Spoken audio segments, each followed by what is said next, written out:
Tangisan Rasulullah untuk neraka. Datanglah Jibril dengan raut muka yang tidak seperti biasanya pula. Lantas Rasulullah SAW bertanya, "Adakah sesuatu yang menjadikan perubahan dalam raut mukamu hari ini?" Jibril menjawab, "Wahai Muhammad, aku datang kepadamu pada saat Allah memerintahkan supaya penyalaan api neraka dikobarkan. Maka sungguh tidak pantas bagi orang yang mengetahui bahwa Jahanam itu benar-benar ada. Siksa kubur itu benar adanya, dan siksaan Allah itu amat pedih. Untuk bersenang-senang sebelum mereka mengetahui dapat selamat ataupun aman darinya." Kemudian beliau bersabda, "Hai Jibril, beritahukanlah kepadaku sifat-sifat dari neraka Jahanam tersebut." Jibril pun menjawab, bahwasanya setelah Jahanam itu diciptakan, maka Allah menyalakan apinya selama 1000 tahun sehingga berwarna merah, lalu menyalakannya lagi selama 1000 tahun sehingga berwarna hitam. Maka jadilah api Jahanam itu dengan sifatnya yang hitam kelam, dan semenjak itu ia terus menyala, tidak pernah padam sesaat pun. Demi Allah yang mengutus engkau dengan kebenaran, sekiranya Jahanam itu berlubang sebesar jarum saja, niscaya terbakarlah seluruh penghuni bumi karena panasnya. Sekiranya ada satu baju dari penghuni neraka yang digantung antara langit dan bumi, niscaya semua penghuni bumi akan musnah oleh bau busuk dari panasnya. Demi Allah yang mengutus engkau dengan kebenaran, sekiranya satu mata rantai neraka itu diletakkan di puncak gunung, niscaya akan melelehkan bumi hingga sampai ke dasarnya. Sekiranya ada seseorang yang disiksa di ujung belahan bumi bagian barat, niscaya akan terbakarlah ujung belahan bumi bagian timur karena panasnya. Neraka itu memiliki panas yang tak terkira dan kedalaman yang amat sangat. Perhiasannya adalah besi yang membara, minumannya air mendidih dan nanah, pakaiannya dari potongan-potongan itu. Di sana terdapat 7 pintu yang bagi laki-laki atau perempuan memilih pintu-pintu itu sendiri. Lantas Nabi SAW bertanya, "Apakah pintu-pintu seperti halnya pintu-pintu di dunia?" Jibril pun menjawab, "Tidak, pintu itu tidak pernah tertutup. Pintu yang satu berada di bawah pintu yang lainnya, dan berjarak 70.000 tahun. Pintu yang di bawah panasnya 70 kali lipat dengan pintu yang di atasnya. Kemudian musuh-musuh Allah diseret untuk memasukinya dengan disambut oleh malaikat Zabaniyah sebagai penjaga pintu yang membawa rantai dan belenggu. Lalu mereka dibelenggu dengan rantai yang dimasukkan ke dalam mulutnya hingga tembuslah ke pantatnya. Tangan kirinya diikat ke leher, tangan kanannya dimasukkan ke dada hingga tembus ke bahu. Setiap hari mereka yang durhaka akan dirantai dan dirangkulkan dengan setan dalam belenggu yang sama. Lalu diseret dan dipukullah muka mereka dengan palu dari besi. Dan setiap kali mereka hendak melarikan diri dari kesengsaraan yang tak berkesudahan tersebut, maka mereka dikembalikan lagi ke dalamnya. Kemudian Nabi Shallallahu Alaihi Wasallam bertanya, "Beritahukanlah kepadaku, siapakah mereka yang menjadi penghuni dari masing-masing pintu tersebut?"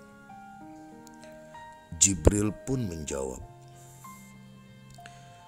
"Pintu yang paling bawah adalah diperuntukkan bagi orang-orang munafik, orang-orang kafir yang menentang setelah kebenaran diturunkan kepada mereka. Itu pada zaman Nabi Isa alaihissalam, dan mereka adalah para pengikut Fir'aun.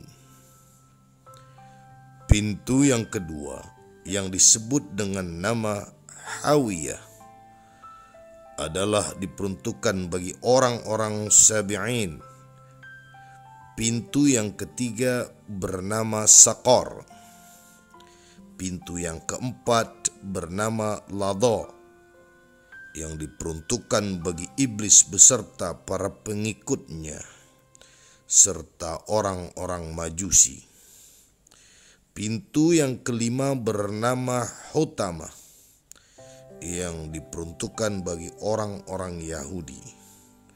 Pintu yang keenam bernama Sa'ir, yang diperuntukkan bagi orang-orang Nasrani." Kemudian Jibril terdiam sesaat seolah-olah merasa segan untuk melanjutkannya. Lantas Rasulullah Shallallahu Alaihi Wasallam bertanya, "Kenapa engkau tidak memberitahukan kepadaku tentang penghuni pintu yang ketujuh?" Lalu Jibril menjawab, "Wahai Muhammad, di pintu yang ketujuh ini diisi oleh umatmu yang melakukan dosa-dosa besar, yang mereka itu mati sebelum mereka bertaubat." Maka pingsanlah Rasulullah Sallallahu Alaihi Wasallam mendengar hal itu. Lalu Jibril menyandarkan kepala beliau ke pangkuannya, dan setelah sadar dari pingsannya, beliau bersabda, "Wahai Jibril, alangkah besar cobaanku. Aku benar-benar prihatin dan bersedih. Betulkah bahwa umatku kelak ada yang menjadi penghuni neraka?" Jibril pun menjawab, "Benar. Itulah tempat yang diperuntukkan bagi umatmu yang mengerjakan dosa-dosa besar." Maka menangislah Rasulullah Sallallahu Alaihi Wasallam, dan Jibril pun ikut menangis. Beliau kemudian masuk ke rumahnya dan tidak keluar-keluar kecuali untuk mengerjakan salat. Dan Rasulullah tidak berbicara dengan siapapun. Pada waktu salat, Rasulullah menangis dengan penuh kekhusyuan, senantiasa berdoa kepada Allah. Kemudian pada hari ketiga, Abu Bakar datang dan mengucapkan salam kepada Rasulullah Sallallahu Alaihi Wasallam. "Assalamualaikum ya ahla baitir rahmah. Apakah saya bisa bertemu dengan Rasulullah Sallallahu Alaihi Wasallam?" Tidak ada seorang pun yang memberikan jawaban atasnya. Lantas menangislah Abu Bakar terseduh-seduh. Kemudian datanglah Umar radhiyallahu anhu seraya mengucapkan salam. Assalamualaikum ya ahla baitir rahman. Apakah saya bisa bertemu dengan baginda Rasulullah sallallahu alaihi wasallam? Tidak ada seorang pun yang memberikan jawaban untuknya. Lantas menangislah Umar terseduh-seduh. Kemudian datanglah Salman Al-Farisi seraya mengucapkan salam dan meminta diperkenankan bertemu dengan Rasulullah sallallahu alaihi wasallam. Sebagaimana yang diminta oleh Abu Bakar dan Umar, akan tetapi ia pun mendapatkan penolakan yang sama sebagaimana yang diterima oleh Abu Bakar dan Umar. Maka menangislah ia. Dengan jatuh bangun, ia pergi menuju ke rumah Fatimah.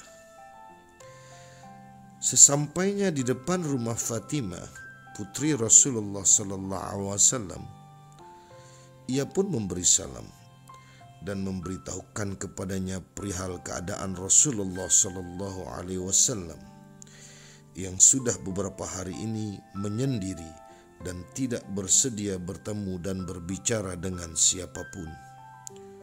Kemudian berangkatlah Siti Fatimah menuju ke rumah ayahandanya, baginda Rasulullah sallallahu alaihi wasallam. Dan sesampainya di sana, ia pun memberikan salam seraya berkata, "Wahai Rasulullah, saya adalah putrimu Fatimah."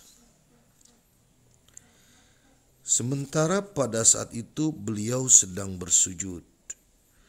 Mendengar salam dari Fatimah, beliau pun mempersilahkannya untuk masuk. Ketika Fatimah melihat keadaan Rasulullah yang pucat pasi, lemah, dan sembab mukanya karena terlalu banyak menangis dan bersedih, ia pun tidak dapat menahan diri untuk tidak menangis. Maka bertanyalah Fatimah, "Wahai Rasulullah, apakah yang sedang menimpa ayahanda?" Kemudian Rasulullah sallallahu alaihi wasallam bersabda, "Wahai putriku, sesungguhnya Jibril datang kepadaku dan memberitahukan kepadaku sifat-sifat daripada neraka.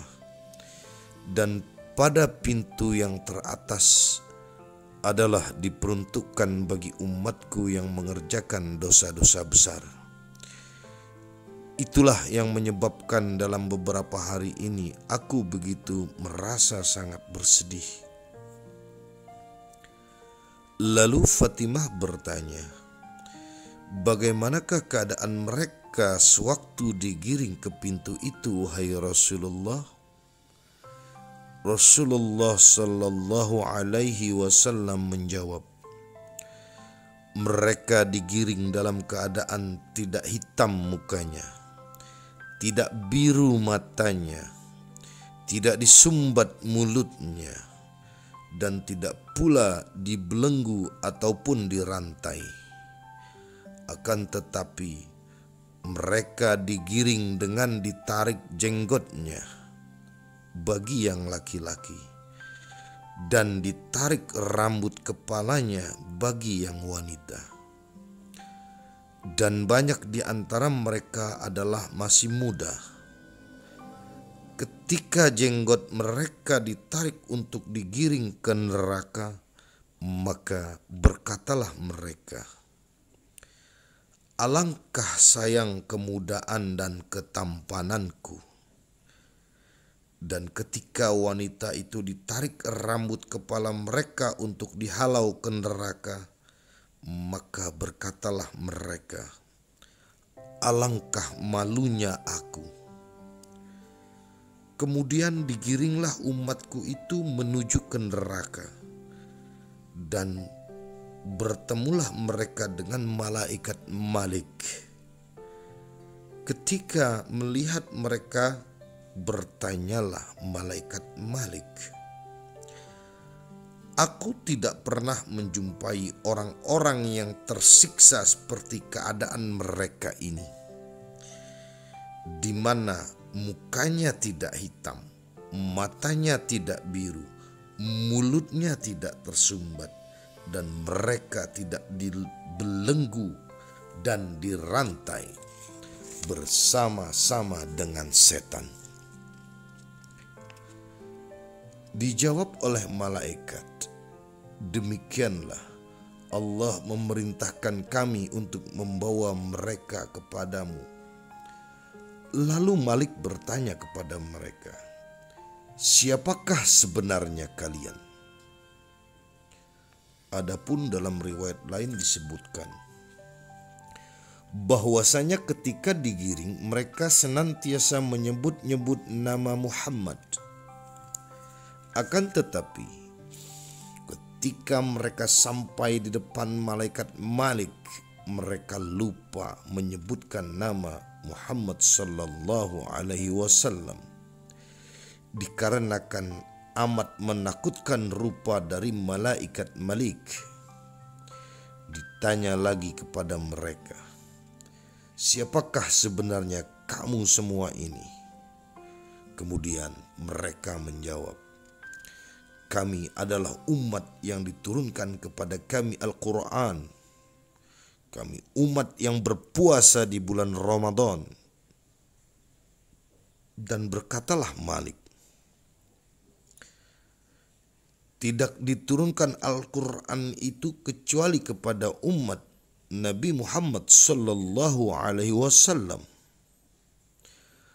Maka berteriaklah mereka ketika mendengar nama Nabi Muhammad sallallahu alaihi wasallam disebut, seraya mereka berseru, "Ya, kamilah umat Nabi Muhammad sallallahu alaihi wasallam." Lantas malaikat Malik berkata, "Bukankah dalam Al-Quran Allah telah memperingatkan kamu agar tidak berbuat maksiat?" Ketika mereka telah tiba di tepi jurang neraka dan malaikat Malik menyerahkan kepada Zabaniyah, maka berkatalah mereka, "Wahai malaikat Malik, perkenankanlah kami menangisi nasib kami." Kemudian mereka diperkenankan dan menangislah mereka hingga keluar darah dari kelopak matanya. Lantas malaikat Malik berkata, "Alangkah baiknya jika tangisanmu seperti ini kau lakukan sewaktu di dunia karena takut kepada Allah Subhanahu wa Ta'ala. Niscaya api neraka tidak akan menyentuhmu."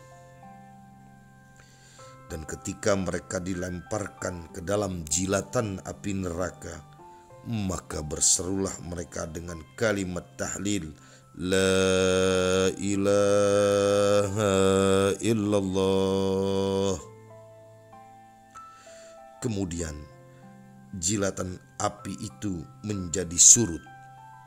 Lantas Malik berkata, "Wahai api, bakarlah mereka."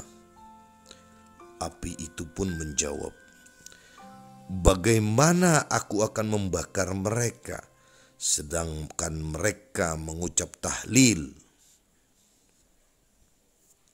Berkata malaikat Malik, "Tetapi demikianlah yang diperintahkan oleh Tuhan penguasa arsy." Lalu jilatan api itu menyambar tubuh mereka.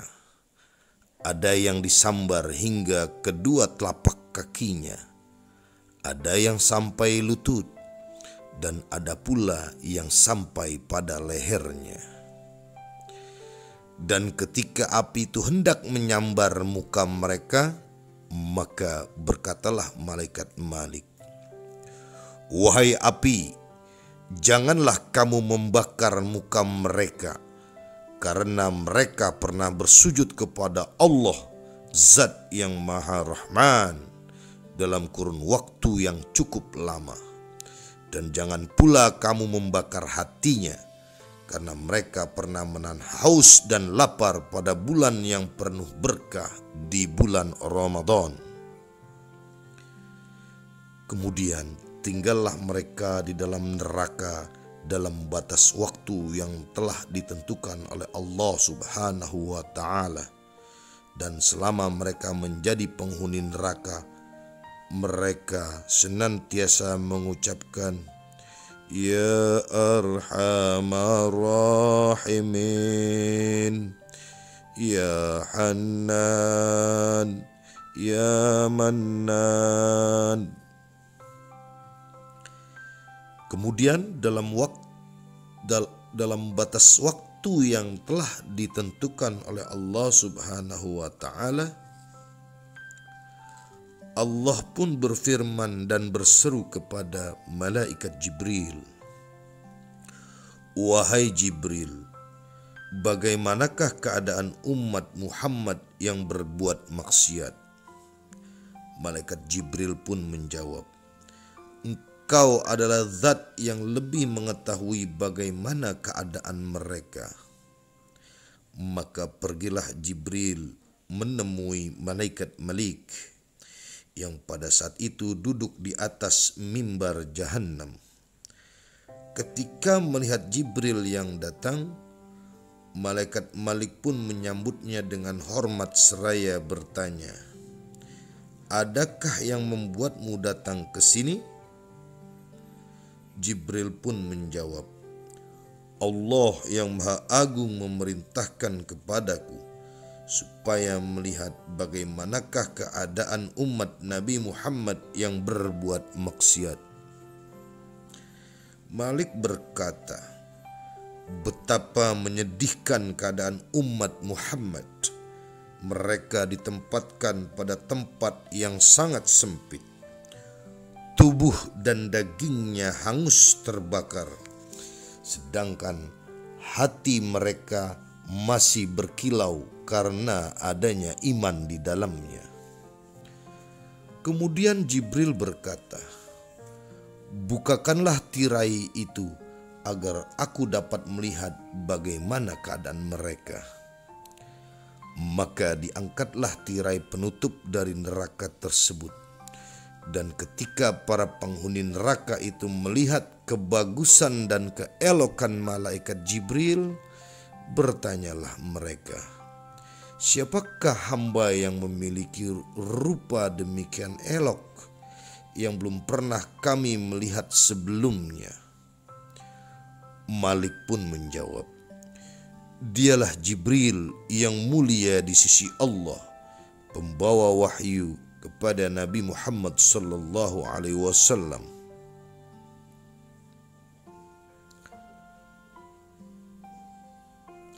Manakala nama Nabi Muhammad sallallahu alaihi wasallam disebutkan, mereka pun menjerit seraya berkata, Wahai Jibril, sampaikan salam kami untuk beliau dan beritahukanlah kepada beliau bahwa betapa menyedihkan keadaan kami lantaran kemaksiatan yang dulu kami kerjakan. Kemudian pergilah Jibril ke sisi Allah dan menyampaikan apa yang telah dilihatnya tersebut. Wahai Tuhanku, betapa menyedihkan keadaan umat Muhammad. Lalu Allah berfirman, adakah sesuatu yang mereka pinta darimu? Jibril pun menjawab, benar wahai Tuhanku. Mereka meminta supaya saya menyampaikan salam mereka untuk Nabi Muhammad sallallahu alaihi wasallam dan memberitahukan kepada beliau tentang betapa menyedihkan keadaan mereka saat ini. Kemudian Allah Subhanahu wa Ta'ala berfirman, pergilah dan sampaikan kepadanya. Maka pergilah Jibril menemui Nabi Muhammad sallallahu alaihi wasallam yang pada saat itu beliau sedang beristirahat di dalam sebuah tenda yang terbuat dari permata putih yang memiliki 4.000 buah pintu, di mana pada setiap daun pintunya terbuat dari emas. Lalu Jibril berkata, "Wahai Muhammad, saya baru saja melihat keadaan umatmu di neraka. Mereka disiksa dan disempitkan tempatnya. Mereka meminta kepadaku agar menyampaikan salam mereka untukmu dan mengatakan bahwa betapa keadaan mereka saat ini sangat menyedihkan." Mendengar hal itu, pergilah Nabi Muhammad sallallahu alaihi wasallam ke bawah arsy, bersujud dan memuji kepada Allah Subhanahu wa taala dengan pujian yang belum diucapkan oleh seorang pun sebelum ataupun sesudah beliau. Kemudian Allah Subhanahu wa taala berfirman, "Bangunlah dan mintalah sesuatu kepadaku, niscaya aku akan mengabulkannya. Ajukan syafaatmu, niscaya aku akan memberikan hak itu untukmu."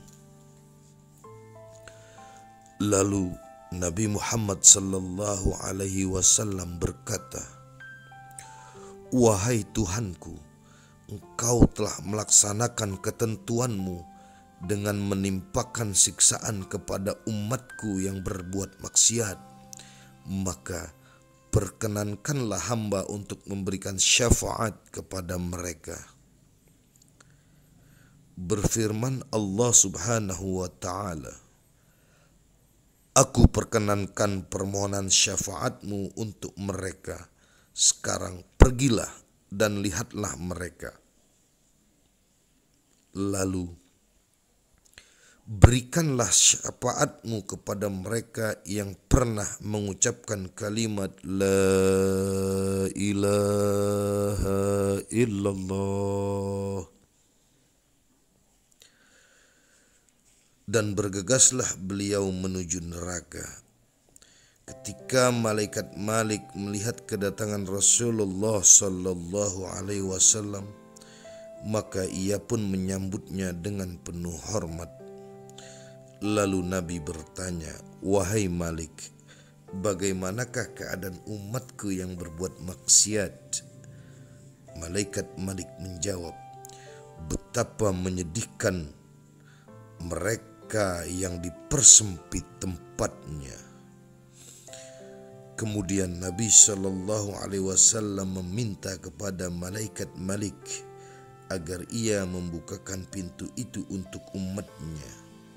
Maka dibukalah pintu itu dan menjeritlah para penghuni neraka tersebut ketika melihat kedatangan Nabi Muhammad Sallallahu Alaihi Wasallam, seraya berseru, "Wahai Muhammad, api neraka telah membakar tubuh dan perut kami." Lalu beliau mengeluarkan umatnya itu dari neraka, sedang keadaan mereka telah hangus terbakar oleh panasnya api neraka. Dan dibawalah mereka menuju sungai yang berada di depan surga yang bernama Nahrul Hayawan, sungai kehidupan. Setelah mereka mandi di situ, maka keluarlah mereka dengan rupa yang muda belia lagi tampan rupawan laksana bulan purnama. Sedangkan pada dahi mereka bertuliskan Al-Jahanamiyun, Al-Jahanamiyum, bekas penghuni Jahannam yang telah dibebaskan dari neraka. Maka masuklah mereka ke dalam surga atas izin dan kemurahan dari Zat yang Maha Rahman lagi Maha Rahim. Adapun penghuni neraka yang lain, ketika mengetahui bahwa umat Muhammad telah dibebaskan dari neraka, maka berkatalah mereka, alangkah beruntungnya mereka. Sekiranya dulu kami memeluk agama Islam, niscaya kami akan dikeluarkan dari neraka. Perkataan mereka ini sebagaimana yang telah digambarkan oleh Allah Subhanahu wa taala dalam firman-Nya yang berbunyi, A'udzubillahi minasyaitonir rajim. Rubama yawaddul ladzina kafaru law kanu muslimin. Yang artinya, seringkali orang-orang kafir itu menginginkan kiranya dulu mereka hidup sebagai muslim. Quran Surat Al-Hijr ayat 2. Dalam sebuah hadis dari Nabi Shallallahu Alaihi Wasallam, beliau bersabda, maut itu didatangkan seakan-akan laksana seekor domba kibas yang sangat elok. Kemudian dikatakan kepada mereka para penghuni surga, apakah kalian pernah mengenal maut? Mereka lalu melihat kematian itu dan mengenalnya. Kemudian dikatakan kepada mereka para penghuni neraka, apakah kalian pernah mengenal maut? Mereka lalu melihat kematian itu dan mengenalnya. Kemudian disembelihlah kematian itu di antara surga dan neraka. Lantas dikatakan, wahai penghuni surga, sekarang kalian kekal bersenang-senang di surga tanpa mengenal kematian. Dan dikatakan pula, wahai penghuni neraka, sekarang kalian kekal dengan kepedihan dan kehinaan di dalamnya tanpa mengenal kematian. Hal ini sebagaimana yang termaktub dalam firman Allah Subhanahu wa taala yang berbunyi, A'udzubillahi minasyaitonir rajim. Wa anzirhum yawma hasrati idh qudiyal amru wa hum fi ghaflatin mu'ridun. Yang artinya, berilah mereka peringatan tentang adanya hari penyesalan, di mana ketika semua perkara telah diputuskan. Berkata Abu Hurairah radhiyallahu anhu, janganlah orang yang berbuat keji itu berharap akan memperoleh kenikmatan, sementara di belakangnya ada neraka jahanam yang senantiasa mengintainya, di mana setiap kali panasnya berkurang, maka Allah menambahkan lagi gejolaknya bagi mereka. Wallahu a'lam bishawab. Allah lah yang maha mengetahui atas segala sesuatunya. Kitab Tanbihul Ghafilin, peringatan bagi orang-orang yang lupa. Karya Al-Faqih Abu Laith As-Samarqandi. Semoga bermanfaat. Wassalamualaikum warahmatullahi wabarakatuh.